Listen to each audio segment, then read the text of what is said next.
السلام علیکم۔ Asia 41 news کے ساتھ میں ہوں آپ کی میزبان سویرا محمود۔ خبر شامل کرتے ہیں ڈیرہ مراد جمالی سے جمعیت علماء پاکستان کے زیر اہتمام تاجدار ختم نبوت کانفرنس کا انعقاد کیا گیا، جس میں مختلف سیاسی و مذہبی رہنماؤں کی شرکت۔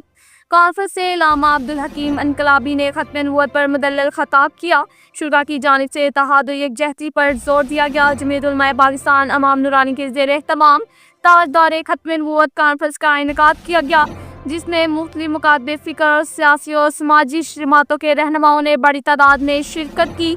کانفرنس میں شہری ایکشن کمیٹی کے چیئرمین میر محمد رحیم لہڑی بطور مہمان خاص شریک تھے، جبکہ دیگر اہم شخصیات میں جمعیت علماء اسلام کے تحصیل امیر حاجی رحمت اللہ بنگلزئی، جماعت اسلامی کے صوبائی نائب امیر بشیر احمد مندئی، خاوند بخش مینگل، مسلم لیگ نون کے صدر خان جان بنگلزئی، سید قادش شاہ بخاری، حافظ عبدالحکیم مینگل، پروفیسر محمد ابراہیم ابرو، لیاقت علی جھگڑا، غلام مصطفیٰ قرار، حامد خان گولا، حافظ عبدالہادی کھوسا، سبزی فروٹ منڈی کے صدر ایاز احمد گجر، سید سجاد حسین شاہ، نعت خواں مولانا عاشق علی قادری اور حاجی امام بخش لہڑی، شبان مغیری شامل تھے۔ کانفرنس کی مرکزی مقرر علامہ عبدالحکیم انقلابی، حاجی رحمت اللہ بنگلزئی، پروفیسر محمد ابراہیم ابرو، حافظ عبدالہادی، عبدالحکیم مینگل، سید قادش شاہ بخاری سمیت دیگر نے ختم نبوت کے موضوع پر تفصیلی خطاب کیا۔ مقررین نے کہا کہ عقیدہ ختم نبوت ایمان کی بنیاد ہے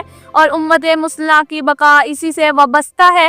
انہوں نے شرکا پر زور دیا کہ وہ عقیدہ ختم نبوت کے تحفظ کے لیے متحد رہے اور ہر محاذ پر اس کے دفاع کو اپنی اولین ترجیح بنائے۔ انہوں نے کہا کہ پاکستان کے قیام کی اساس اسلام ہے اور عقیدہ ختم نبوت پر کسی قسم کے سودے بازی قابل قبول نہیں ہے۔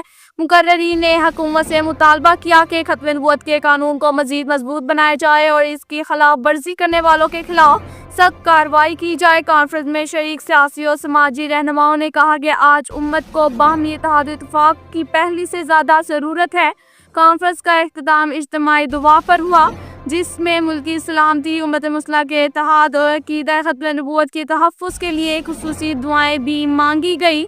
اب تک کے لیے اتنا ہی کافی ہے۔ مزید خبروں کے لیے ہماری ویب سائٹ www.asia41.tv وزٹ کریں۔ اللہ حافظ۔